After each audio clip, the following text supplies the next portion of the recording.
Eleanor Vance stood at the entrance of the shuttle van, taking a deep, fortifying breath of the Tuscan air. The crisp morning breeze carried the familiar scent of hay and worn leather, a scent that was intrinsically linked to her past, yet felt strangely foreign in this breathtaking Italian countryside. She adjusted the collar of her weathered riding jacket, a garment she had worn for nearly a decade, since before the world shifted on its axis, since before her daughter, Sophie, disappeared. Ms. Vance, the stable manager, is waiting, called Tristan, her most loyal groom. Tristan had been a steadfast presence, a quiet anchor in the turbulent years that followed Sophie's vanishing. Eleanor nodded, a silent acknowledgement of his unwavering support, and stepped onto the fine gravel path.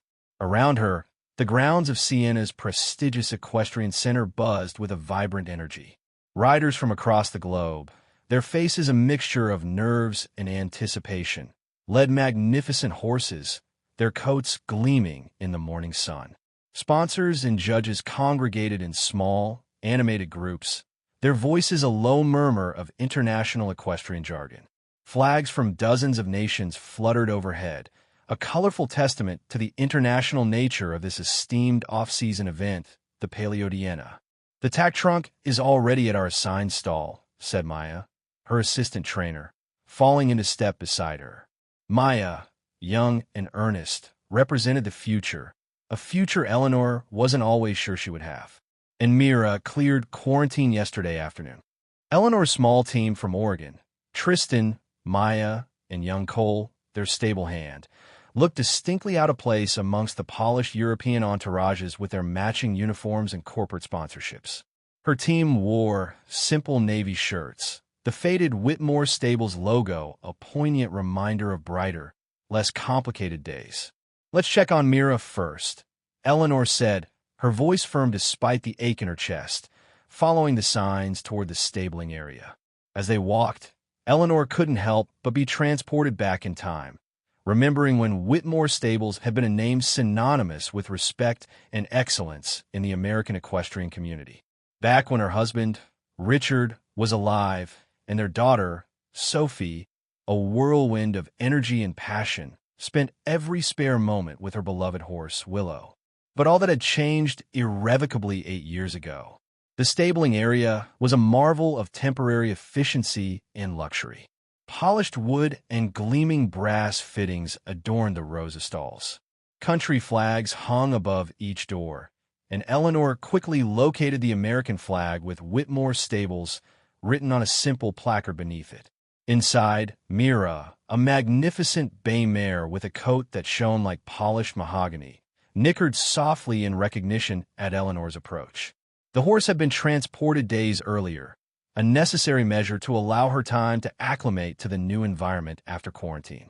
"Hello, beautiful," Eleanor whispered, running her hands along Mira's powerful neck, her touch a practiced assessment, checking for any subtle signs of stress or stiffness from the long journey.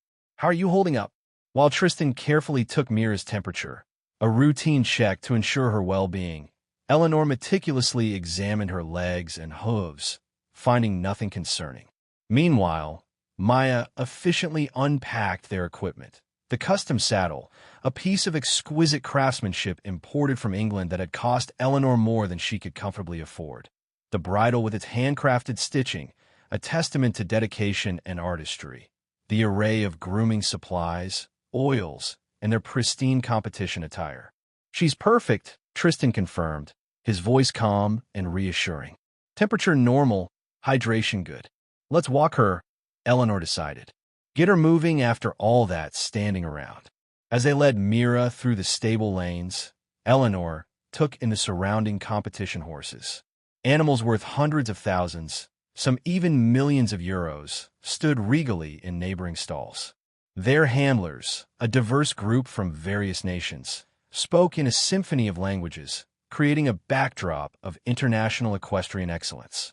Eleanor fought back the familiar tightness in her chest, the persistent ache that was a constant companion. This event, this competition, was her last chance to save Whitmore Stables.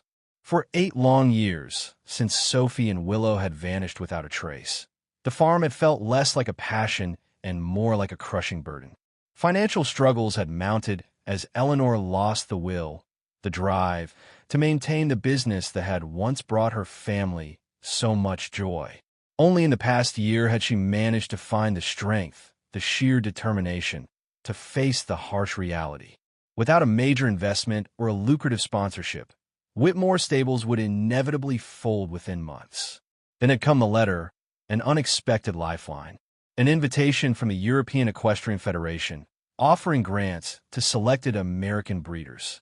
The all-expenses-paid trip to Siena included flights, accommodation, horse transport, and, most importantly, the opportunity to compete for prestigious breeding partnerships that could revitalize her struggling business.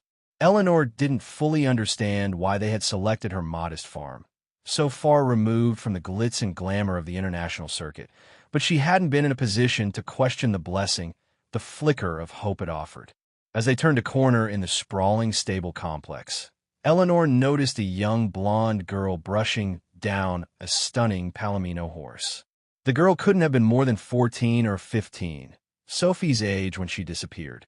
Her movements were efficient, yet imbued with a gentle tenderness as she braided the horse's mane with practiced, knowing fingers.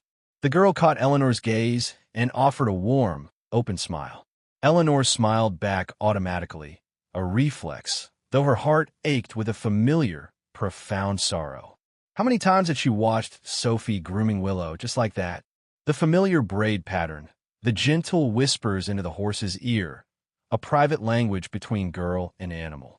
For a fleeting, painful moment, Eleanor allowed herself to imagine it was them, Sophie and Willow, here in this distant, sun-drenched place.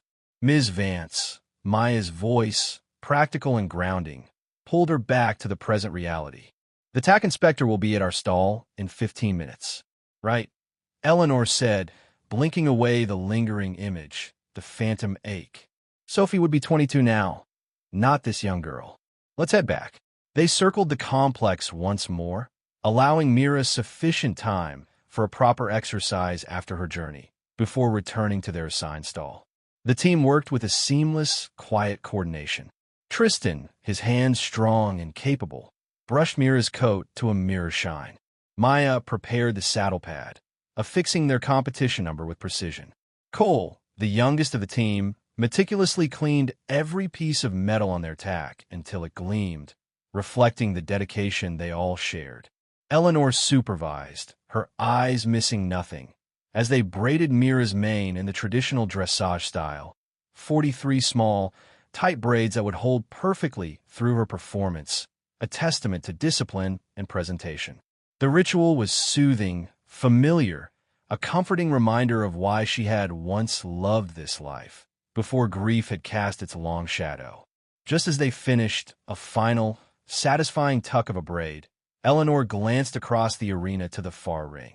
A tall man was walking a striking horse, a bay with distinctive white markings.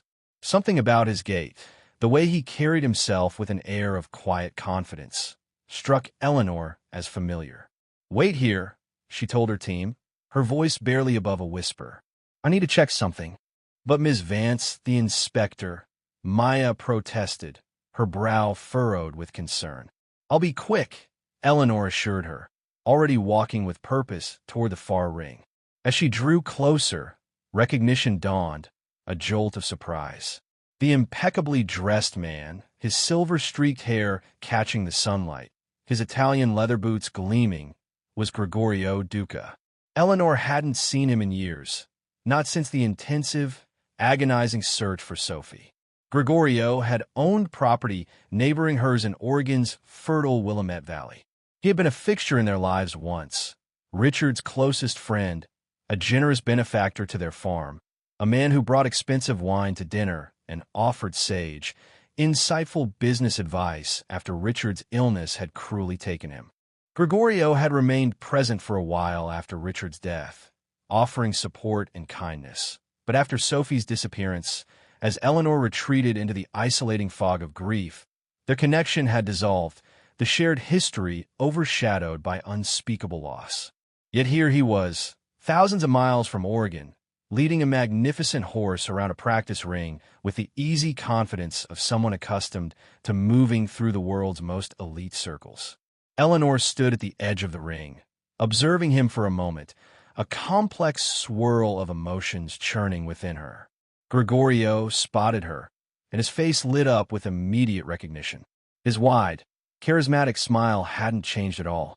"Barbara," he called out, his voice carrying across the ring, immediately handing the horse's lead rope to an assistant and striding toward her with open arms.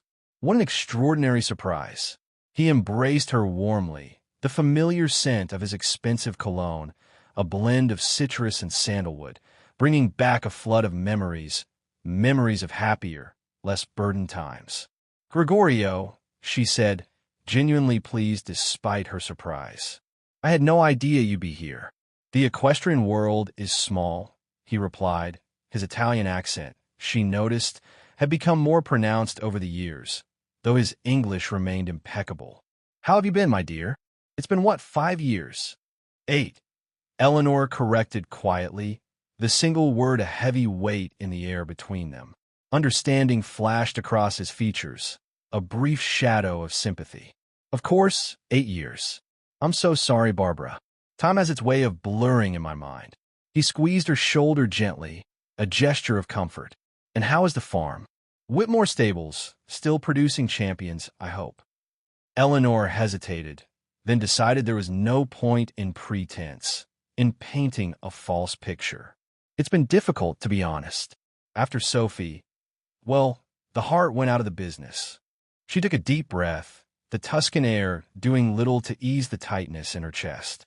"I'm actually here hoping to secure some breeding partnerships to keep us afloat." Gregorio's expression softened with genuine sympathy. "I'm truly sorry to hear that. You've always bred exceptional horses." I still speak of Richard's eye for bloodlines, his innate understanding of conformation and pedigree. "What about you?" Eleanor asked, eager to shift the focus away from her own struggles. "How's your place in Oregon? I heard you expanded." "Ah, yes," Gregorio nodded, gesturing expansively, a man clearly at ease with success. "The Oregon property still operates, but it's just one of several now. I have establishments in Kentucky, France, and here in Italy. Keeps me traveling constantly." His smile turned rueful, a practiced expression. "The price of success, I suppose." His kindness and familiar charm, the way he effortlessly made her feel seen and valued, made Eleanor realize just how isolated she had become in her grief, how the world had shrunk to encompass only her sorrow and the demanding reality of keeping the farm afloat. "I never properly thanked you," Eleanor said suddenly, the words bubbling up unexpectedly. "For everything you did during the search for Sophie. The way you coordinated with the police, organized volunteers." Gregorio waved a dismissive hand, his modesty, Eleanor suspected, as practiced as his charm. "Please, it was nothing. I only wish we could have." He trailed off, the unspoken words hanging in the air. "The police never did determine what happened in those woods, did they?" Eleanor shook her head, the familiar pain clutching at her heart. The hoof prints led nowhere. Pieces of torn tack suggested some kind of struggle or accident, but she swallowed hard, the lump in her throat a physical manifestation of her grief. With both Sophie and Willow missing, some thought animal attack. Others suggested she simply got lost, but without bodies, without any definitive answers, the uncertainty was its own special kind of torture. 8 years of not knowing. Gregorio looked as though he might say more, perhaps offer further condolences or share some memory of Sophie, but then his gaze shifted over Eleanor's shoulder, a subtle change in his demeanor. "I believe your inspector has arrived at your stall. We shouldn't keep him waiting. These Italians are strict about their schedules." Eleanor turned to see a uniformed official standing by Mira's stall, clipboard in hand, his expression one of professional impatience. "I should go," she said, the moment of shared history, of connection, fading. "It was good to see you, Gregorio." "Likewise, Barbara. Perhaps we can catch up properly later. I'm staying through the exhibition." With a nod and a final, lingering smile, Eleanor hurried back to her stall, her mind swirling with memories of Richard, of Sophie, and the strange coincidence of seeing Gregorio here, so far from home, a ghost from past life. Eleanor returned to find her team, standing anxiously beside Mira, the TAC inspector already examining their saddle with meticulous, unsmiling care. Sonora Whitmore. He greeted her in heavily accented English, his tone formal and precise. Your equipment is very fine. Italian leather on the saddle, yes? English, actually, Eleanor replied, stepping forward to show him the small, embossed maker's mark on the leather, a detail that spoke of quality and tradition. The inspector nodded approvingly, his gaze sharp and assessing, then proceeded to check every buckle, strap, and piece of metal on their tack, ensuring it complied with the stringent competition standards. As he worked, he explained the day's schedule with efficient brevity. You have 20 minutes in warm-up ring 3, beginning at 11 o'clock. The exhibition class starts at 11:30 in the covered arena. Judges will evaluate movement, presence, and handling. Not a competitive class, strictly speaking, but important for the breeding evaluations. He made several quick, decisive notations on his clipboard. Your papers are in order. Good luck, Sonora. After he left, leaving behind a faint scent of starch and officialdom, Eleanor huddled with her team to discuss strategy. Due to her persistent sciatica, a painful reminder of a fall she'd taken shortly after Sophie's disappearance, a fall that had shattered more than just bone, Eleanor no longer rode in competitions. Maya, her assistant trainer, would be in the saddle today, a responsibility the young woman took very seriously. Remember, this isn't about winning ribbons, Eleanor reminded her, her voice low and steady. The judges are looking for breeding quality. Bone structure, movement, temperament. Let her move naturally so they can see her true gait. Maya nodded, already dressed in her tailored show jacket and pristine white breeches, her expression one of focused determination. I'll keep the warm-up light, just enough to loosen her up without tiring her. They led Mira to the designated warm-up ring, a hive of activity, where Maya mounted with practiced grace. As she began to walk the mare in large, measured circles, Eleanor stood at the rail, watching with a critical, experienced eye. Around them, other horses and riders executed complex movements, extended trots that covered ground with effortless power, collected canters, half-passes that showcased years of dedicated training and partnership. Judges and potential sponsors wandered between the rings, their heads together, making notes and discussing the merits of various horses in hushed, knowledgeable tones. But Eleanor's attention was suddenly, violently, drawn to a horse being led to an adjacent ring. Her heart seemed to stumble in her chest, a sudden, sharp intake of breath. The horse was a bay pinto with distinctive white markings, a rich reddish-brown coat accented with striking patches of white on its hindquarters and between its eyes. Something about its conformation, the way it moved with a collected energy and effortless grace, struck Eleanor as hauntingly, impossibly familiar. Without thinking, propelled by an instinct she couldn't ignore, she approached the handler, a young Italian groom who stood at attention beside the horse, his posture one of quiet pride. "Excuse me," Eleanor said, trying to keep her voice steady, to prevent the tremor she felt inside from reaching the surface. "This horse is beautiful. Who does it belong to?" The man looked Eleanor over, his gaze assessing, seemingly determining whether she warranted a response before answering. "This is Eternal Luce. She belongs to Sonora De Luca, the wife of Senor Gregorio Duca." "Gregorio's wife?" Eleanor echoed, surprised. In all the years she'd known Gregorio, she'd never met his spouse, despite numerous dinner invitations to their sprawling Oregon property. "Yes," the handler confirmed. "Sonora Bella De Luca. She is there."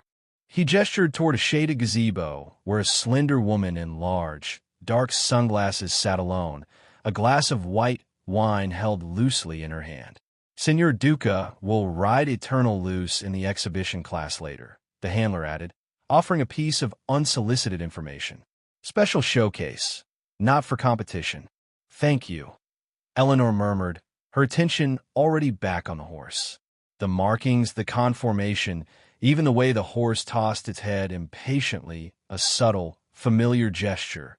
It all reminded her so powerfully of Willow that it made her chest ache, a deep, visceral pain. But it couldn't be Willow. That was impossible. Willow had disappeared in the Oregon woods 8 years ago, thousands of miles from here, a world away. Ms. Vance, Maya called from the ring, her voice bringing Eleanor back to the present with a jolt. Should I take her into a working trot now? Eleanor forced her attention back to her own horse and rider. Yes, start your warm-up sequence. I'll be right there. After ensuring Maya had Miro well in hand for the warm-up, her movements fluid and confident, Eleanor decided to approach Gregorio's wife. If nothing else, common courtesy, a remnant of her old life, suggested she should introduce herself, given her long history with Gregorio. The elegant woman sat alone under the gazebo, seemingly indifferent to the prestigious equestrian activities surrounding her.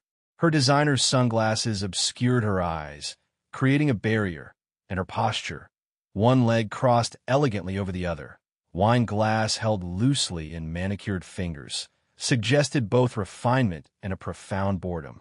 "Excuse me," Eleanor said as she approached, her voice polite and hesitant. "I hope I'm not intruding. I'm Barbara Whitmore." The woman tilted her head slightly, a subtle movement, but didn't remove her sunglasses, maintaining the enigmatic barrier. "Yes," Eleanor continued, feeling a slight awkwardness. "I'm an old friend of Gregorio's from Oregon. Our farms were neighbors for many years." "Ah." The woman's voice held the faintest trace of an accent Eleanor couldn't quite place, a melodic undertone that hinted at a different origin. "Yes, Gregorio has many friends." Eleanor hesitated, taken aback by the coolness of the response, the subtle dismissal in her tone. "I don't believe we've ever met, despite all the dinners Gregorio hosted when my husband was alive. I spend most of my time in Italy," the woman replied, taking a deliberate, slow sip of her wine, her gaze fixed on something in the distance. "My husband travels for business. I rarely accompany him to America." There was something in her tone, a subtle detachment, that made Eleanor consider retreating, letting the moment pass. But the nagging familiarity of the Pinto horse, the insistent voice in her mind, compelled her to persist. She gestured toward the nearby ring where Eternal Luce was now being walked by the groom. "Your horse, Eternal Luce, is absolutely stunning. The markings are remarkably similar to my daughter's horse from years ago." At the mention of the horse, a subtle tension seemed to enter the woman's posture, a tightening of her shoulders, a slight shift in her seated position. "Thank you," she said, her voice a little sharper now. "But as I said to the officials, we're not here for the competition, just the exhibition." Eleanor nodded, her gaze returning to Eternal Luce, studying her intently, searching for confirmation of the impossible. "May I ask how old she is?" "The resemblance to my daughter's horse is quite striking." The woman shifted in her seat again, her discomfort now more obvious. She hesitated for a moment before answering. "I'm not certain, to be honest.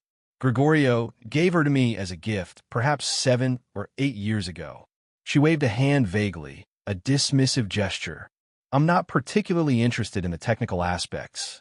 "I see," Eleanor said, her voice quiet, even as her mind raced, calculating the timeline.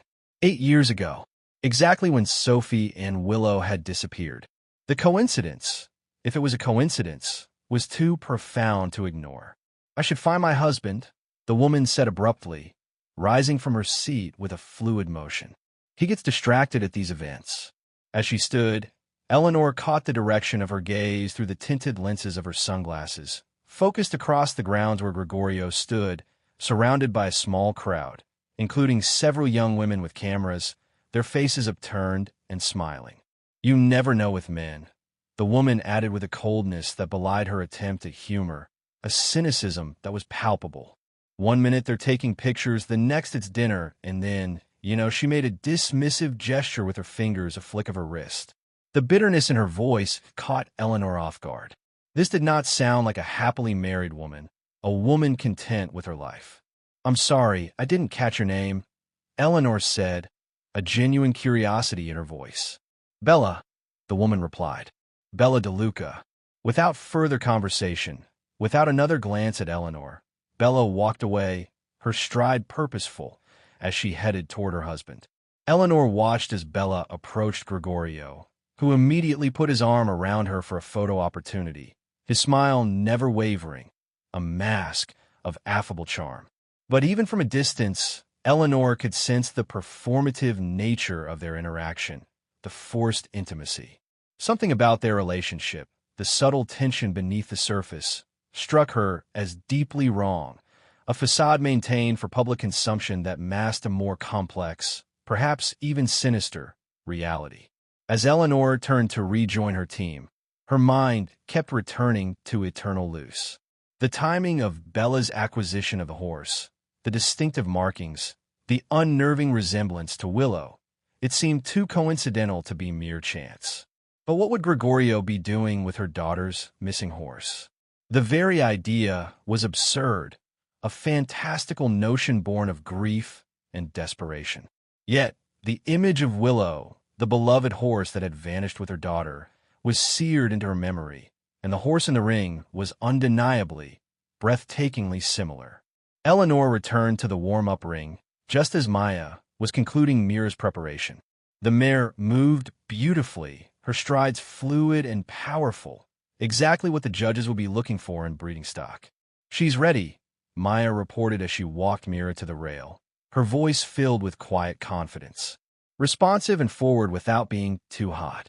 Eleanor nodded, then noticed a pair of judges standing nearby, making notes as they observed various horses.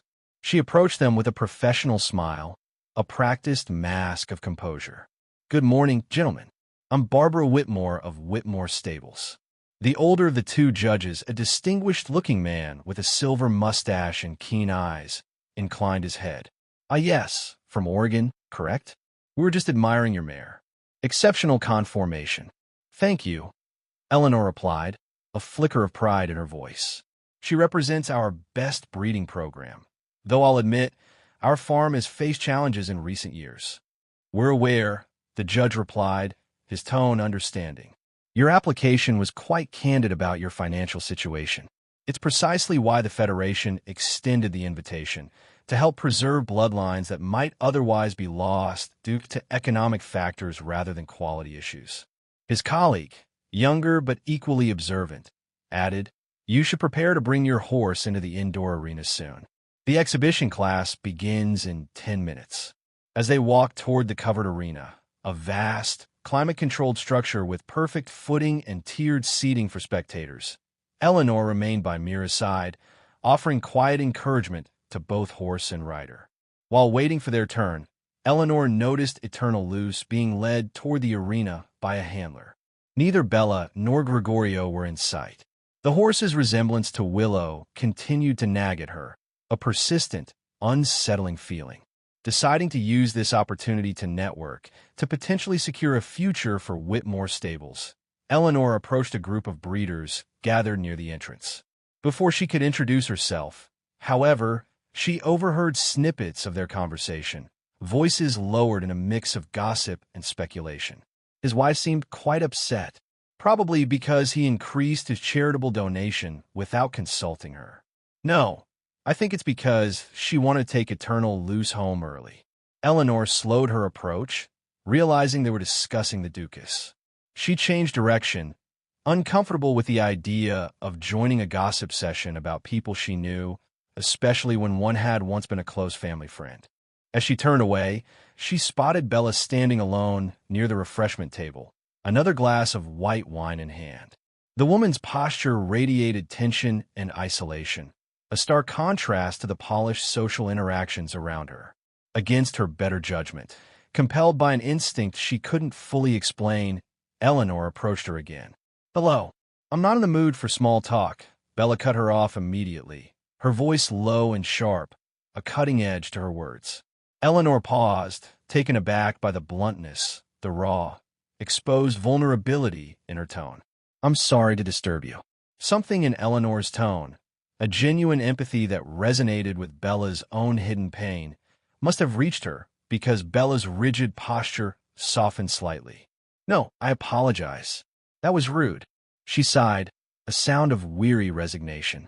These events, they drain me. All these people, all the performance of it all. Understand, Eleanor said, a shared understanding passing between them. I've never been comfortable with the social aspects of the equestrian world either. My daughter was always the natural, charming judges, making friends with competitors. The mention of Sophie brought a familiar pang, a bittersweet ache, but Eleanor found herself continuing, compelled to share a piece of her story. She disappeared 8 years ago. We never found her.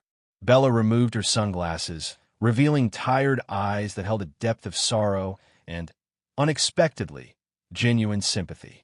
I'm sorry. That's unimaginable. The moment of connection, of shared pain, seemed to break through Bella's defensive wall.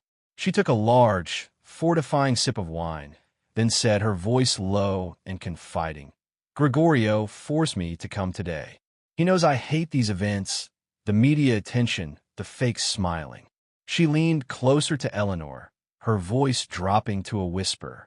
But this morning he insisted, kept saying I needed to bring Eternal loose, claim her as my own. Eleanor's interest sharpened, a sudden, sharp focus. What do you mean? Claim her as your own? Bella glanced around, a flicker of paranoia in her eyes, then lowered her voice even further. If I tell you something, you must promise not to repeat it. When Eleanor nodded, a silent pledge of confidentiality, Bella continued. Eternal loose isn't even my horse. I have my own mare, Nina, at our estate. But Gregorio insisted I present this one as mine today. She paused, a troubled expression on her face. Said something about showcasing our collection and how the horse is too exceptional to keep hidden away. Eleanor's mind raced with the implications. Why would Gregorio lie about the ownership of a horse? And why did that horse look so much like Willow? Before she could formulate a careful, measured response, Bella grabbed her arm, her grip surprisingly strong. Come with me. I need air. She finished her wine in one swift motion, the glass emptying in a single gulp.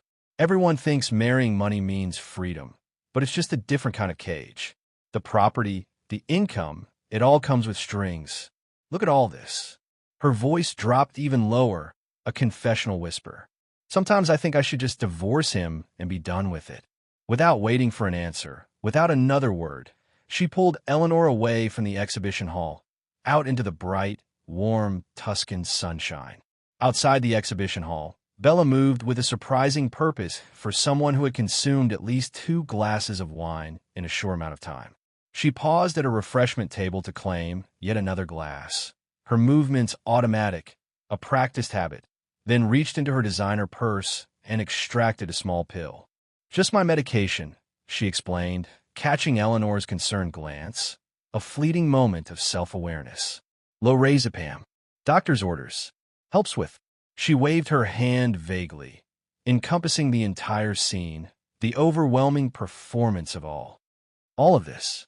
She swallowed the pill with a sip of wine, then gestured for Eleanor to follow her. Cool me. I want to show you something. They walked together along a winding path that led away from the main exhibition area, toward a section marked with double VIP credentials and additional security personnel. Bella nodded to the guards, who clearly recognized her, and allowed them to pass without question, their faces impassive. The exclusive area featured private viewing boxes and luxury, stabling for horses belonging to the wealthiest owners and sponsors, a world of privilege and access. Bella led Eleanor along the perimeter, then suddenly pulled her behind a decorative hedge, the thick foliage offering a measure of concealment. Look there, she whispered, pointing toward a secluded stable entrance, set apart from the others. Eleanor peered around the foliage and felt her breath catch in her throat, a sudden, sharp constriction in her chest. Gregorio stood in conversation with the young blonde girl Eleanor had noticed earlier, the one brushing the Palomino horse. Up close, in the harsh light of day, Eleanor could see that the girl was even younger than she'd first appeared, perhaps just 15. Gregorio's body language was unmistakable, disturbingly intimate.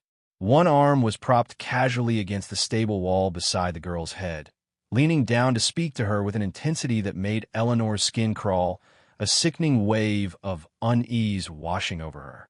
"That can't be legal," Eleanor whispered, horrified, the words a choked whisper. "She's clearly underage." Bella laughed, a harsh, bitter sound devoid of humor. "This is Italy. Age of consent is different here. Besides, who would challenge Gregorio Duca? The great philanthropist, the job creator, the savior of struggling communities?" Before Eleanor could respond, before she could voice the outrage she felt, Bella tugged her away, pulling her back from the hedge. "Now you understand why I hate him," she muttered as they retreated down the path, her voice laced with a deep, simmering resentment. "Let's go back before they see us." Eleanor's mind raced as they returned to the exhibition hall. The implications of what she'd witnessed, the disturbing intimacy between Gregorio and the young girl, combined with the strange, unsettling coincidence of Eternal Luce's resemblance to Willow, created a terrifying and confusing picture. She wasn't sure how to process it, how to reconcile the pieces of this unsettling puzzle. Should she report Gregorio? To the event organizers? To the police? But what would she say? That he was speaking too closely with a young girl? That his horse resembled one that disappeared in America 8 years ago? That his wife, who seemed unstable and possibly overmedicated, made vague accusations? The pieces didn't fit, not yet. As they re-entered the hall, the air thick with the scent of horses and expensive perfume, Bella veered toward the stall where Eternal Luce stood, a picture of equine perfection. The horse's ears pricked forward as they approached, and Eleanor was struck again by the familiar way it tossed its head, a subtle, almost imperceptible movement, exactly as Willow used to do. "You said this horse reminds you of your daughters," Bella said abruptly, her gaze fixed on the horse. "The one that disappeared." "Yes," Eleanor replied, her voice quiet. "The markings are extraordinarily similar." Bella ran her hand along the horse's neck with a detached affection, her touch a strange mixture of tenderness and indifference. "You're the only person who's approached me today with genuine conversation rather than social obligation." She turned to Eleanor with sudden intensity, her eyes, no longer hidden behind sunglasses, revealing a complex mixture of sadness and defiance. "I like you." You brightened what would have been another miserable day of pretending. Before Eleanor could respond, before she could process the unexpected declaration, Bella announced, "The horse is yours." "What?" Eleanor stared at her in confusion, certain she had misunderstood. "Eternal Luce. I'm giving her to you. Consider it a gift between friends." Eleanor shook her head, stunned by the extraordinary, inexplicable offer. "I can't possibly accept. You said the horse isn't yours." "I don't care." Bella's smile held a sharp, almost predatory edge. "He forced me to claim her as my own, so that's exactly what I'm doing. Exercising my ownership by giving her to someone who will appreciate her." Eleanor approached the horse hesitantly, extending a hand toward its muzzle, a silent offering of friendship. To her surprise, Eternal Luce leaned forward immediately, pressing her nose into Eleanor's palm with a familiar, gentle affection, a gesture that sent a jolt of recognition, a wave of hope and disbelief through Eleanor. This was Willow. She was certain of it. Eleanor spent the next hour in deep, intense conversation with Bella near Eternal Luce's stall. The casual exchange gradually evolved into something more meaningful, more profound, as Eleanor, compelled by a need to share her story, shared the devastating details of Sophie's disappearance and its profound impact on her life. She was 14, Eleanor explained, her voice soft, a fragile thread of sound. A natural with horses from the time she could walk. That morning was like any other. She took Willow for a trail ride in the woods behind our property.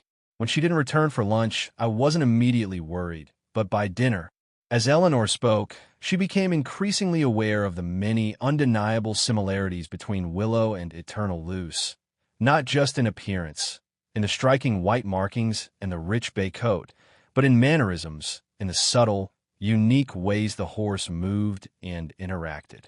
The way the horse kept reaching over to nudge Eleanor's shoulder, a gentle demand for attention, the distinctive nervous pawing when strangers approached, the intelligent, curious gaze in her eyes. It seemed impossible that this could be Willow, that her daughter's horse could be here, thousands of miles away, after all these years. Yet, each passing moment, each shared gesture, strengthened Eleanor's growing suspicion, a terrifying certainty that was taking root in her heart. If this was indeed Sophie's horse, what did that mean? How had Willow ended up in Italy, in Gregorio's possession? And what might that suggest about Sophie's fate? The implications were too frightening to fully consider, too painful to confront head-on. Their conversation, the fragile connection they had forged, was abruptly interrupted by the sound of someone clearing their throat. Both women turned, startled, to find Gregorio standing behind them, his expression carefully neutral, a mask of practiced composure, as he adjusted his silk tie. "There you are, cara mia," he said to Bella, leaning down to kiss her cheek, a gesture of possessiveness that seemed at odds with Bella's earlier confessions. If he noticed her slight recoil, her almost imperceptible pull away from his touch, he didn't acknowledge it. "I've been looking for you." "Gregorio," Bella replied, her voice a practiced sweetness, a stark contrast to the bitterness she had expressed moments before. "Barbara and I were just becoming acquainted. I've decided to give her eternal loose as a token of friendship." The change in Gregorio's expression was subtle, almost imperceptible, but unmistakable to Eleanor. A momentary widening of the eyes, a slight tensing of the jaw, before his features rearranged themselves into an expression of feigned confusion. "You did what?" he asked, his voice deceptively light, a dangerous undertone beneath the casual tone. "I gave eternal loose to Barbara," Bella repeated calmly, her voice steady, a newfound strength in her tone. "She admired her so much, and I wanted to offer something meaningful to honor our new friendship." "Bella, cara," Gregorio's voice dropped to a whisper, though his smile remained fixed, a strained mask. "Perhaps we should discuss this privately." "There's nothing to discuss," Bella countered, her gaze unwavering. "You told me to claim this horse, so she's mine to give away. But I told you it's only for—" Gregorio pressed his fingers to his temple, a gesture of exasperation, his gaze darting nervously around the stable area. "This horse is owned by—" He trailed off, unsure whether to go on, whether to reveal the truth in front of Eleanor. Eleanor attempted to intervene, a sense of urgency rising within her. "Gregorio, please, if this causes any problem." He thought about it for a brief moment, weighing his options, then, No, he interrupted, his charm reasserting itself, though his eyes remained cold, devoid of warmth. "You know that Bella's right. If this is what Bella wants, then of course." He turned to his wife, his smile broadening, a performance for any watching eyes. "You're right, Cara. The horse was yours. I simply didn't expect." He trailed off again as several nearby competitors glanced in their direction, clearly aware of the tension, the unspoken conflict, despite Gregorio's attempt to keep his voice down. Gregorio straightened, switching tactics, regaining control of the situation. "Well, it seems my wife has made a generous decision. Barbara, please accept this gift in the spirit of our long friendship." His smile broadened, a disarming display of bonhomie. "And Bella, I have good news that might cheer you. I found a new handler for our stables. Young Elysia, whom you met earlier. Very talented with horses." Bella's expression hardened, a flicker of suspicion in her eyes. "She's a minor, Gregorio." No. He countered smoothly, his voice a silken reassurance. "She assured me she's 20. Just small for her age. She doesn't look a day over 16, Bella insisted, her voice firm. Gregorio waved a dismissive hand, brushing aside her concern. "I would never hire someone underage for such responsibilities. You know me better than that." The subtle undertone in his voice, the unspoken threat, made Eleanor's skin crawl. She glanced at Bella, who simply took another sip of wine, her eyes revealing her disbelief and disgust, but her lips remaining sealed. "Barbara," Gregorio said suddenly, turning his full attention to her, his smile now focused solely on her. You must come visit our estate. It's just an hour's drive from here in Val d'Orcia. Beautiful countryside. Your team can remain here with your competition horse. They'll be well looked after. That's very kind, but I should stay for the exhibition, Barbara began, feeling a growing sense of unease. Nonsense, Bella interrupted, surprising Eleanor with her sudden insistence. The show has become tedious. I'm desperate to leave, and having you with us would make the afternoon bearable. Eleanor hesitated, torn between her professional obligations, the need to secure the future of her farm, and her growing certainty that something deeply wrong, something hidden and disturbing, surrounded Gregorio Duca. Something that might, just might, relate to Sophie's disappearance. All right, she agreed finally, the words feeling heavy on her tongue. All of my team know. As they walked toward the parking area, Eleanor observed Gregorio speaking quietly to one of his staff members, his gaze fixed on young Alesia across the grounds, a look of possessive interest in his eyes. The man nodded and headed in the girl's direction. Eleanor's unease deepened, a cold knot tightening in her stomach. She climbed into the back of Gregorio's luxury SUV beside Bella, while Gregorio took the front passenger seat beside his driver. As they pulled away from the equestrian center, leaving the bustling crowds and the scent of horses behind, Eleanor couldn't shake the feeling that she was either making the biggest mistake of her life or finally, after 8 agonizing years, approaching the truth about what happened to her daughter.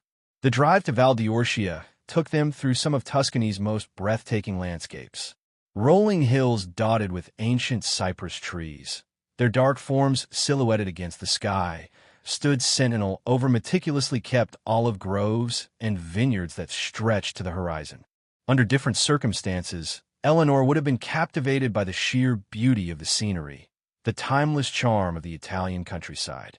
Instead, her mind swirled with questions and suspicions, a chaotic jumble of thoughts. The abrupt decision to hand over the horse, the unexpected invitation to the estate, Bella's strange behavior and cryptic remarks.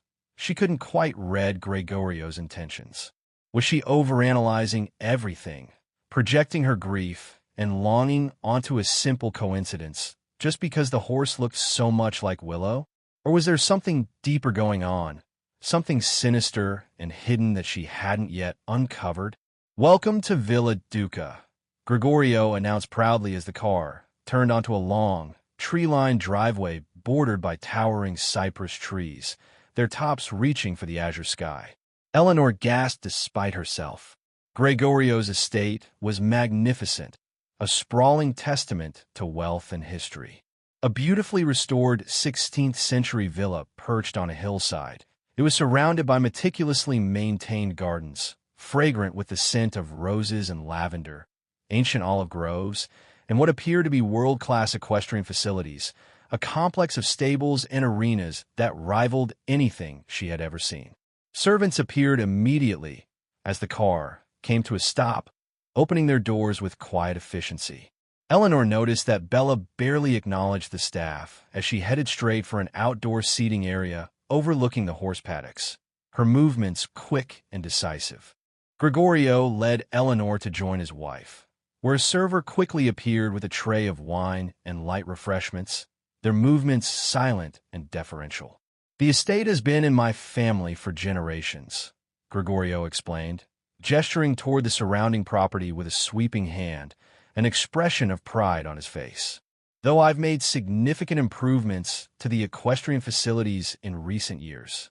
Eleanor nodded politely, accepting a glass of chilled white wine, her mind still reeling from the grandeur of the place. It's extraordinary. You must spend a lot of time here. Not enough, Gregorio sighed, a practiced expression of regret. Business keeps me traveling, but I try to return at least once a month. He glanced toward the drive, his attention seemingly divided, his gaze fixed on something in the distance. Excuse me for a moment. I'm expecting an important delivery. As he walked away, his stride confident and unhurried, Eleanor noticed a van turning into the property, making its way up the long drive. Gregorio moved to intercept it before it reached the main house. Delivery, Bella scoffed, following Eleanor's gaze, a cynical twist to her lips. I bet it's her, that Elysia girl, new handler for the stables. Her voice dripped with sarcasm, with a weary resignation. He thinks I don't know, but there have been others before her. Eleanor studied the troubled woman beside her, her heart aching with a strange mix of sympathy and apprehension. Bella, I don't mean to pry, but how do you tolerate it? His behavior with, you know what I mean? Bella's laugh was hollow, a brittle sound that held no amusement. You survive however you can. For me, it's this. She lifted her wine glass, the pale liquid swirling within. And these. She patted her purse, where Eleanor had seen her store her medication. You treat it like a job. Clock in, clock out, collect the benefits. The casual, almost detached way she described Gregorio's predatory behavior, the transactional nature of their marriage, chilled Eleanor to the bone. Shouldn't someone report him? Eleanor asked, the words escaping before she could stop them. Report him to whom? Bella countered, her voice sharp, laced with a bitter cynicism. The local police, who receive generous donations from the Duca Family Foundation each year. The politicians who attend his charity galas. The journalists whose papers are kept afloat by his advertising. She set down her glass with surprising force, the sound echoing in the quiet gardens. Enough of this depressing talk. Let me show you the property. It's actually quite beautiful when you ignore who owns it. They walked together through the manicured gardens, the air fragrant with the scent of blossoms, and toward the stables, wine glasses still in hand. The equestrian facilities were indeed state-of-the-art, a testament to limitless wealth and a passion for horses. Spacious stalls with immaculate aisleways, gleaming brass fittings, and every amenity a horse could possibly need. As they passed one particular stable block, set slightly apart from the main complex, something else caught Eleanor's eye, something that sent a jolt of recognition through her, a wave of disbelief. Hanging beside one of the stall doors, weathered and worn, was a dark brown leather saddle. Something about it, a subtle detail, the shape of the stirrup leather keeper, triggered a memory, a flash of recognition so powerful it made her gasp. She approached it, drawn by an irresistible force. While Bella was momentarily distracted by something on her phone, her attention elsewhere. Eleanor lifted the saddle slightly, her hands trembling, examining it more closely. Her heart nearly stopped, a sickening lurch in her chest, when she saw the small, embossed lettering near the cantle, Willow. The saddle slipped from her fingers, landing with a heavy thud on the concrete aisle, the sound echoing in the quiet stable. I'm so sorry, she stammered as Bella looked up, her attention finally captured by the noise. Don't worry about it, Bella said, eyeing the saddle with a detached disinterest. That careless handler shouldn't have left equipment lying around anyway. She frowned, her gaze scanning the area. Wait here. I need to find that woman and remind her how things work here. As Bella walked away, her footsteps receding down the aisle, Eleanor's hands trembled as she reached for her phone. She quickly snapped a photo of the saddle, the worn leather, the embossed name, a damning piece of evidence. Then, without hesitation, she attached it along with the picture of Eternal Luce she had taken earlier during the competition. Without a second thought, she sent both images to Detective Morris in Oregon, the lead investigator on Sophie's case, the one officer who had stayed in touch with her over the years, never giving up hope. She tried calling him immediately, her fingers fumbling with the keypad, but the call went to voicemail. A few moments later, a text message came through. Sorry, in a meeting. What's up? Eleanor sent a voice message, her voice barely above a whisper, thick with emotion. I'm in Italy at an equestrian event. I found Willow's saddle at Gregorio Duca's estate. The horse I told you about, Eternal Luce.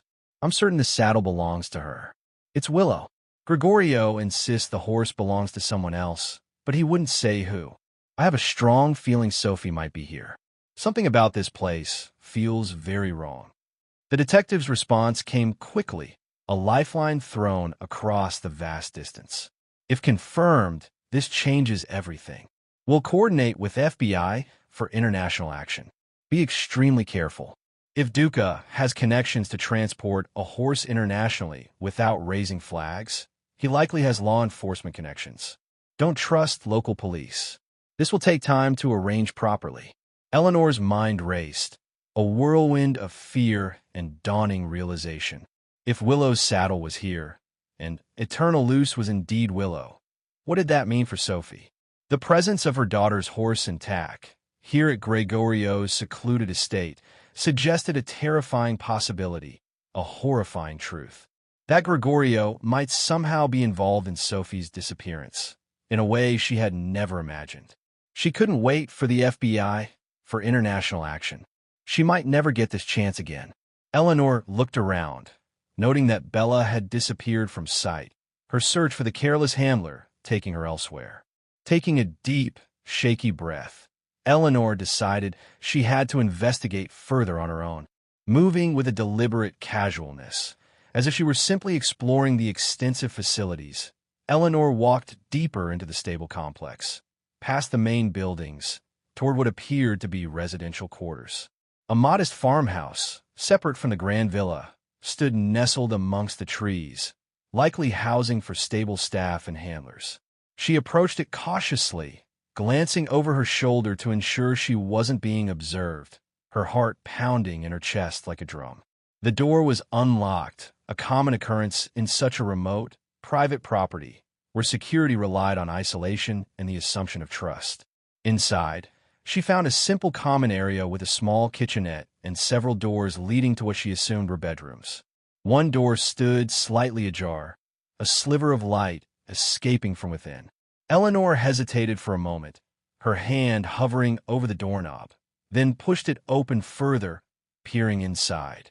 The small room was sparsely furnished, a narrow bed, a simple dresser, a plain desk. But what caught her attention, what made her knees nearly buckle and her breath catch in her throat, was a photograph on the nightstand.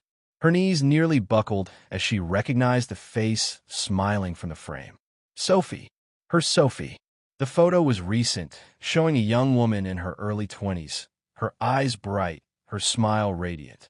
Not the 14-year-old girl who had disappeared 8 years ago. A crash from somewhere nearby startled her, pulling her abruptly from the shock of recognition. Eleanor froze, listening intently, her senses heightened. Another crash followed, accompanied by a muffled voice, coming from outside, from the direction of a small barn adjacent to the farmhouse. As she slipped out of the room, leaving the door as she had found it, a young staff member appeared in the corridor, his eyes widening at the sight of her, surprise and apprehension on his face. "Sonora, you cannot be here," he said in heavily accented English, his voice urgent. "Sonora Bella is looking for you. Please, I show you back." "I heard a noise," Eleanor said, gesturing toward the barn, her voice trembling slightly. "Someone might need help."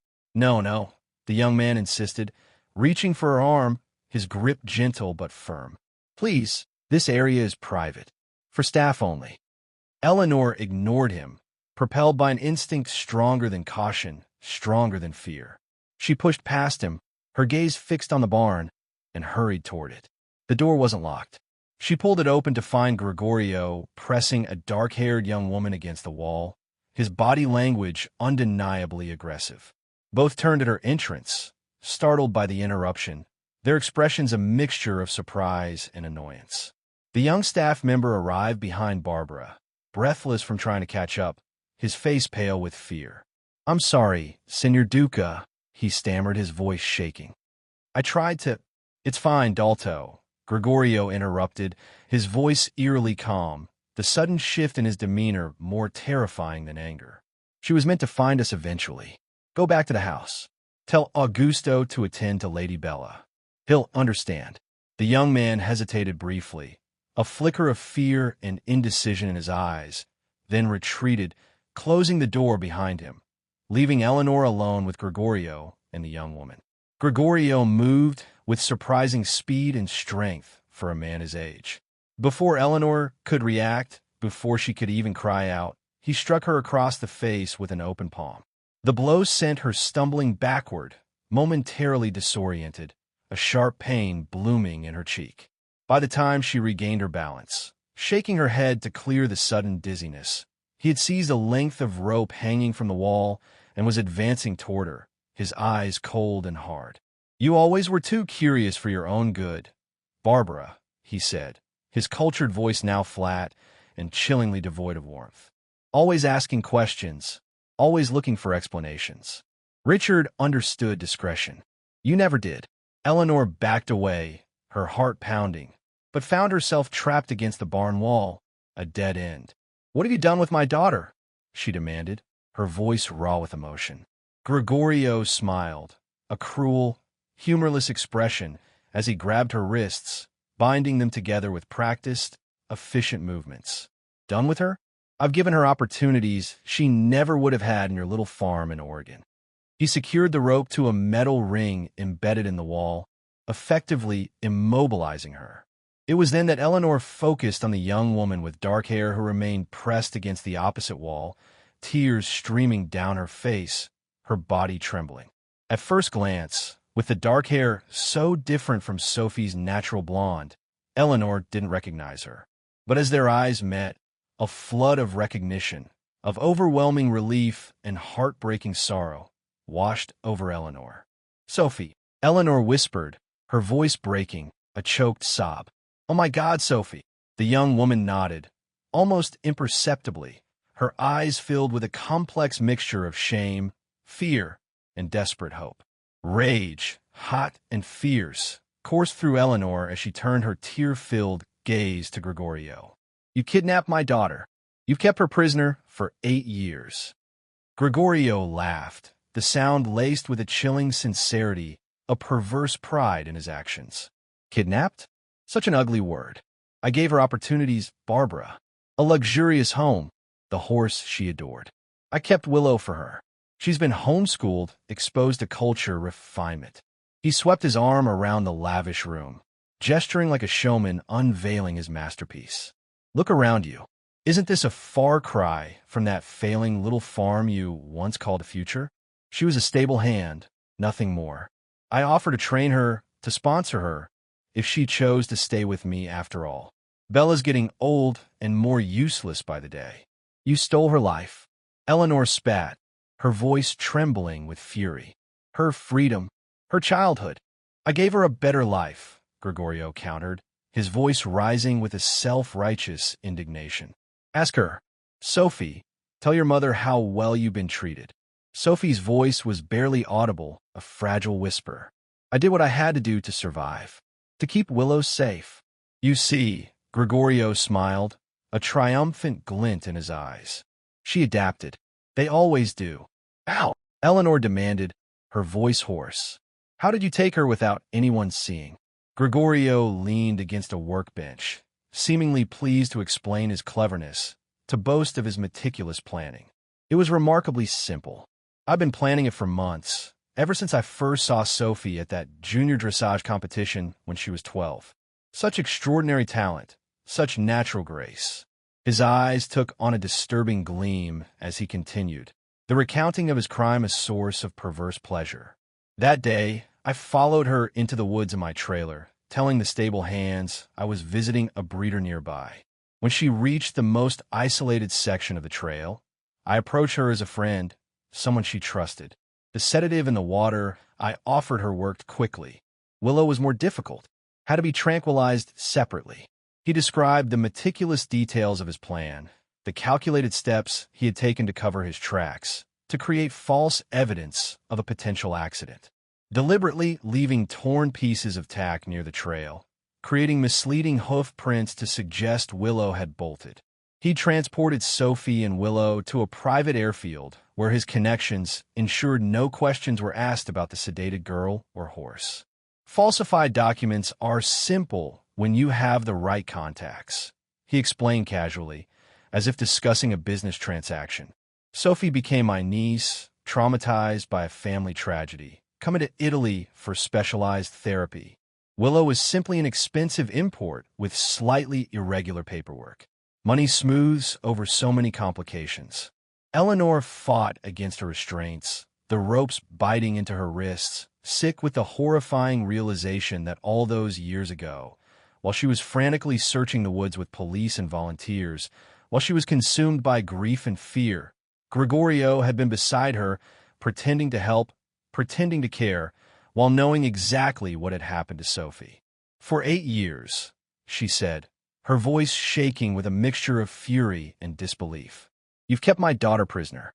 Made me believe she was dead. How could you do that to someone you called a friend?" "Friendship had nothing to do with it," Gregorio replied dismissively, his gaze fixed on Sophie, a possessive gleam in his eyes. "I wanted Sophie from the moment I saw her ride. The rest was simply logistics." "And what about Bella?" Eleanor demanded, her gaze darting to Sophie, then back to Gregorio. "Your wife knows, doesn't she, about the girls?" Gregorio shrugged, a casual, indifferent gesture. "Bella only understands the arrangement.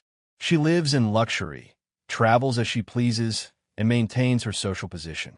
In exchange, she looks the other way regarding my particular interests." He turned to Sophie with a possessive smile, a chilling expression of ownership. "Sophie has been quite cooperative over the years, haven't you, Kara? Especially once she realized resistance only made things worse for Willow." Sophie's eyes flashed with momentary defiance, a spark of the spirited girl Eleanor remembered. "I only did what was necessary to survive and protect Willow. I gained your trust so I could find a way to get word out. Today was my first chance, convincing you to bring Willow to the show where someone might recognize her." Gregorio laughed, a desperate, almost hysterical sound. "A desperate plan that nearly worked. I underestimated your mother's connection to that horse." He sighed theatrically, running a hand through his silver-streaked hair. "And now, unfortunately, adjustments must be made." The barn door opened again, and Eleanor was horrified to see young Alesia enter, her eyes wide with confusion and apprehension. "Ah, perfect timing," Gregorio said, his voice regaining some of its earlier charm, a sickeningly smooth tone. "Come in, Alesia. Close the door." Eleanor strained against her bonds, the rope biting into her skin. "She's just a child, Gregorio. How many girls have you taken?" "Taken?" Gregorio appeared genuinely offended, as if the accusation were preposterous. "I offer opportunities, employment, training with the finest horses in Europe. If additional arrangements develop, that's simply the nature of mutual benefit." He motioned for Alesia to stand beside Sophie, her body language clearly indicating fear. "Now, since you've gone and complicated things, Barbara, we'll have to move today's plans along a bit faster." Gregorio drew a gun from inside his jacket, a small, dark object that seemed incongruous in the setting. But before he could raise it toward Barbara, before he could make good on his implied threat, the barn door burst open again. Bella stood in the entrance, her stance steady, a small pistol gripped firmly in her hand. She pulled the trigger. "That's enough, Gregorio," she said, her voice remarkably calm, a chillingly detached tone. Her gaze swept the scene, taking in Barbara tied to the wall, Sophie and Alesia standing together, their faces etched with fear, and her husband's surprised, bewildered expression. "Bella, Gregorio said soothingly, raising his hand slightly, a gesture of placation. "You're not thinking clearly. You should find Augusto. He has your medication ready." "I'm thinking more clearly than I have in years," Bella replied, stepping into the barn and closing the door behind her, a final, decisive act. She kept the gun aimed at Gregorio's chest, her hand steady, unwavering. "I've suspected for years, you know. The special trainees who came and went. The private quarters I wasn't allowed to visit. But I told myself it wasn't my business, that the lifestyle was worth the compromise." Her hand remained steady as she continued, her voice rising slightly, a tide of buried anger and resentment finally breaking free. "But seeing you today, with that girl at the show, watching you parade around with your charitable donations while destroying young lives, and now, hurting my friend—" "Don't be dramatic," Gregorio said, his tone hardening, the mask of charm slipping away to reveal the cruel reality beneath. "Put the gun down before you do something you'll regret." "The only thing I regret is not doing this years ago," Bella replied, her voice cold and resolute. The gunshot echoed through the barn, a deafening roar that startled everyone. Gregorio staggered backward, dropping his gun, clutching his chest where a dark stain was rapidly spreading across his expensive shirt. He looked down at the wound with an expression of genuine surprise before collapsing to his knees, the life draining from his eyes. Bella immediately moved to untie Eleanor, her hands trembling but determined. "We need to get out of here. His security staff will have heard the shot." As soon as Eleanor was free, her wrists raw and chafed, she rushed to Sophie, enveloping her daughter in a desperate embrace. 8 years of grief and longing pouring out in wrenching sobs as she clung to the child she had thought was lost forever. "Mom," Sophie whispered, her own tears flowing freely, hot against Eleanor's neck. "I never stopped hoping you'd find me." Their reunion, so long awaited, so desperately longed for, was cut short when Gregorio, still conscious despite his wound, reached for his gun, which lay on the floor near where he had fallen. Before anyone could react, before Eleanor or Sophie could move, he fired a single, wild shot. Bella collapsed, a bullet wound to her head, sending her crumpling to the floor in a terrible, final act that left no room for doubt. Gregorio turned the gun toward Eleanor and Sophie, his eyes wild with fury, with a desperate, cornered rage. "Run!" Sophie cried, grabbing Eleanor's arm, pulling her away from the horror. They bolted out of the barn, their feet pounding against the earth, the sound of their desperate flight echoing in the sudden silence. Behind them, Gregorio's enraged voice echoed through the air, a final, desperate roar. "If I can't have her, no one will." A gunshot rang out, but his strength faltered, his aim wild. The bullet went wide, harmlessly embedding itself in the barn wall. The weapon slipped from his grasp and clattered to the floor as he collapsed forward, his body slumping to the ground, blood spreading beneath him in a dark, widening pool. "We have to go," Eleanor said urgently, pulling Sophie toward the door, her voice tight with fear and urgency. "Alizia, come with us. It's not safe here."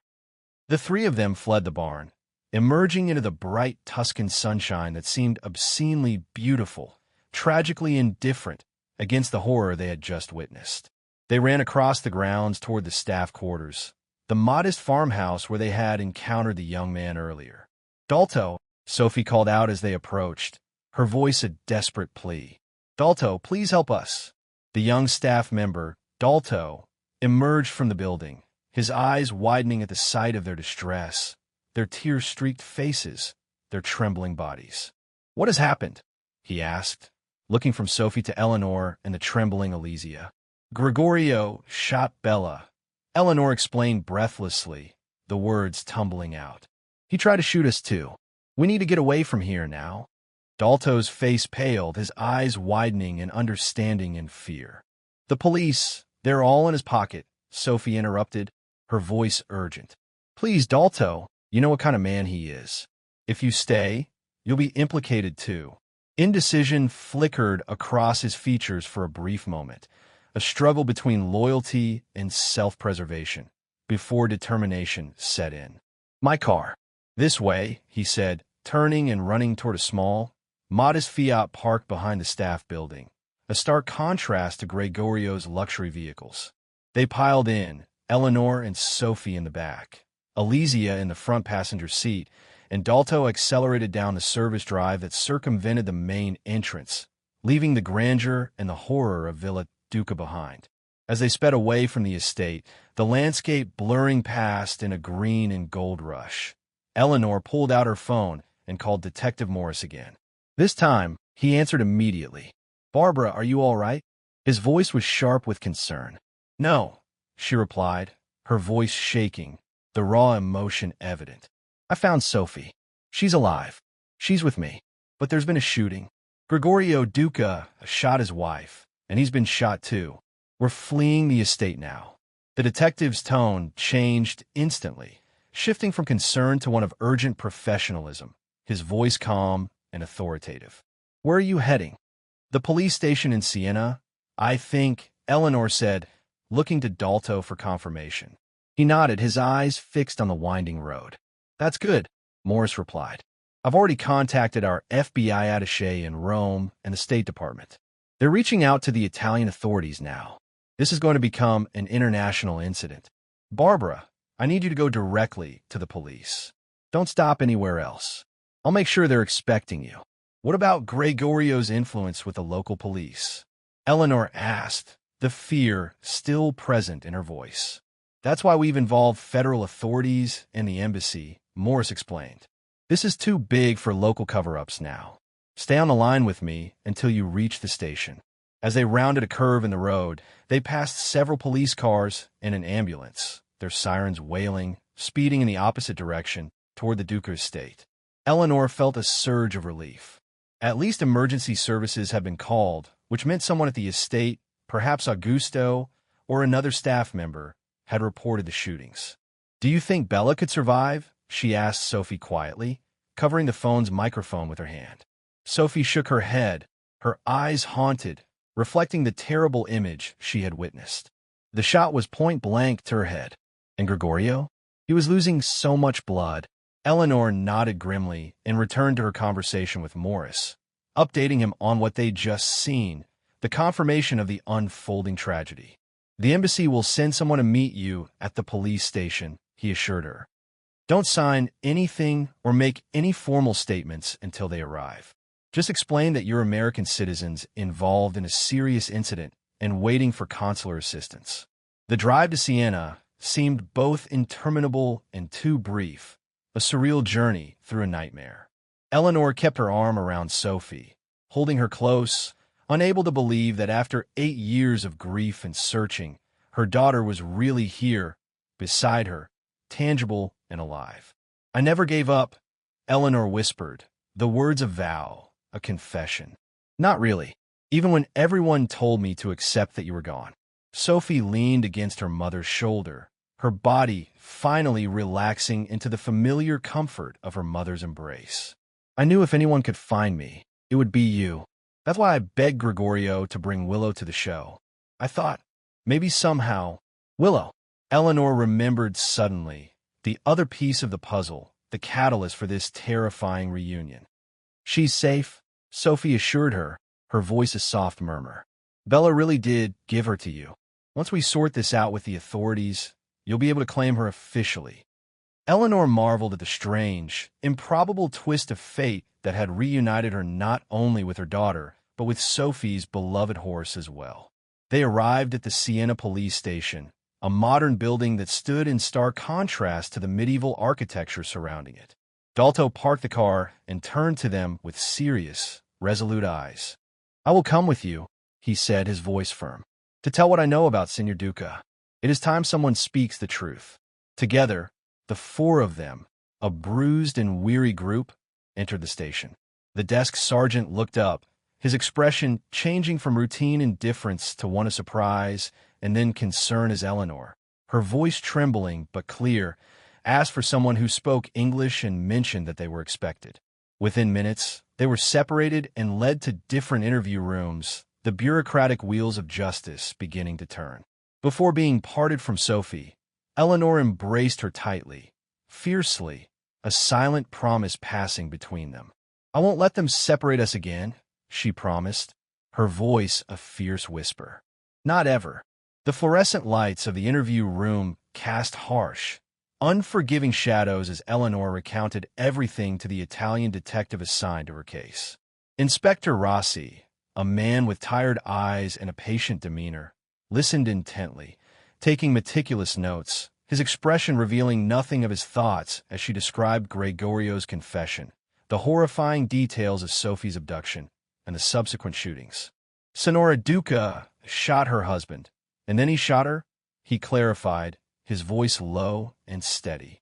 Yes, Eleanor confirmed, the memories vivid and painful. She was trying to help us escape. She'd realized what kind of man she was married to. Inspector Rossi nodded, a grim expression on his face. We have received updates from the hospital. Signor Duca is in critical condition. He has lost much blood. The doctors are not optimistic. And Bella? Eleanor asked, though she already knew the answer from Sophie's description of the wound. Signora Duca did not survive. The inspector confirmed solemnly. The gunshot was fatal. Eleanor closed her eyes briefly, a complicated mixture of grief and gratitude washing over her. Bella, a deeply troubled woman trapped in her own kind of gilded cage, had given her life to save them. What happens now? Eleanor asked, opening her eyes, facing the daunting reality of the aftermath. That depends partly on whether Senor Duca survives, Inspector Rossi explained, his voice matter of fact. But regardless, there will be a thorough investigation. Your daughter's testimony about her abduction, the false documentation, the years of captivity, these are extremely serious crimes. A knock at the door interrupted them. Another officer entered and spoke quietly to Inspector Rossi in Italian before departing. A representative from your embassy has arrived. The inspector informed her, his tone indicating the significance of the development. And the FBI has contacted us directly about your case. This has become quite significant, Sonora Whitmore. I just want to take my daughter home. Eleanor said simply, the only thing that mattered. That may take some time, Inspector Rossi cautioned, his expression sympathetic but firm. There are statements to complete, evidence to process, and if Senor Duca survives, there will likely be a trial, though perhaps not for many months. Will we have to stay in Italy all that time? Eleanor asked, the prospect daunting. No, I don't believe so, he replied, offering a glimmer of hope. With international cooperation, arrangements can be made for testimony via video link if necessary. But for now, you will need to remain available for at least several days while the initial investigation proceeds. Another officer appeared with coffee and water, which Eleanor accepted gratefully, her throat dry, her body weary. Her phone buzzed with messages from her team at the equestrian center, concerned about her whereabouts. She quickly texted them back that she was safe and would explain everything later. A new message, with an attached photo, caught her attention. A beautiful image of Willow, or Eternal Luce as she had been called, standing contentedly in a temporary stall at the competition venue, being tended to by Barbara's grooms, their faces etched with relief and wonder. The sight of the horse, Sophie's horse, who had been taken alongside her all those years ago, brought fresh tears to Eleanor's eyes. Against all odds, her family was being reunited. Hours later, after extensive statements, documentation, and coordination with the American embassy, Eleanor was finally allowed to reunite with Sophie in a small waiting area. They fell into each other's arms, holding tight as if afraid they might be separated again, the years of forced separation melting away in the warmth of their embrace. The embassy representative says we can stay at a hotel they recommend, Eleanor explained, her voice muffled against Sophie's hair. We'll be under protection there until everything is sorted out. Sophie nodded against her mother's shoulder, her body trembling slightly. What about Elysia and the others at the estate? The police are interviewing everyone, Eleanor assured her, stroking her daughter's hair. Inspector Rossi said they're bringing in special investigators who handle trafficking and exploitation cases. Elysia will be taken care of, I promise. They sat together on a hard bench, hands clasped, as embassy officials completed paperwork for their temporary accommodation. Sophie looked exhausted, the years of captivity evident in the shadows beneath her eyes and the weariness with which she observed everyone around them. Do you think he'll die? Sophie asked quietly, her voice barely a whisper. Eleanor considered her answer carefully. The inspector said it doesn't look good. But regardless of whether he survives, he'll never hurt you or anyone else again. There's too much evidence now, too many witnesses. Sophie nodded slowly, her gaze distant. I should feel relieved, I know, but mostly I just feel empty, like I've been holding my breath for 8 years, and I don't remember how to breathe normally. It will take time, Eleanor said, squeezing her daughter's hand, offering comfort and reassurance. We'll find help. Therapists who specialize in trauma recovery. There's no rush, no timetable for healing. What about the farm? Sophie asked, a flicker of concern in her eyes. Is it still? It's struggling, Eleanor admitted, but it's still ours. And now that you're coming home, now that we'll have Willow back. She smiled despite her exhaustion. a genuine, hopeful smile. We'll rebuild together. Sophie rested her head on her mother's shoulder, a gesture so familiar, so deeply ingrained in their shared history, yet so long absent that it made Eleanor's heart ache with a bittersweet tenderness. "I never stopped looking for you," Eleanor whispered, the words a continuation of her earlier vow. "Even when everyone told me to accept that you were gone, even when I could barely function through the grief, some part of me kept searching. I never stopped hoping you would find me," Sophie replied, her voice soft, filled with a quiet certainty. "Even in the darkest moments, I held on to that." As they sat together in that sterile police station waiting room, surrounded by the controlled chaos of an international investigation, Eleanor felt a sense of peace settle over her for the first time in 8 years. The road ahead would be difficult, she knew. Recovery from trauma, legal proceedings, rebuilding their lives. But they would face it together. Detective Morris called again to check on them, promising continued support from the American authorities and expressing his profound relief that Sophie had been found alive. Eleanor updated him briefly, her voice calmer now, then returned her attention to her daughter. "The event organizers are arranging transport for Willow back to Oregon," Eleanor told Sophie, showing her the photo on her phone. "She'll be waiting for us when we get home."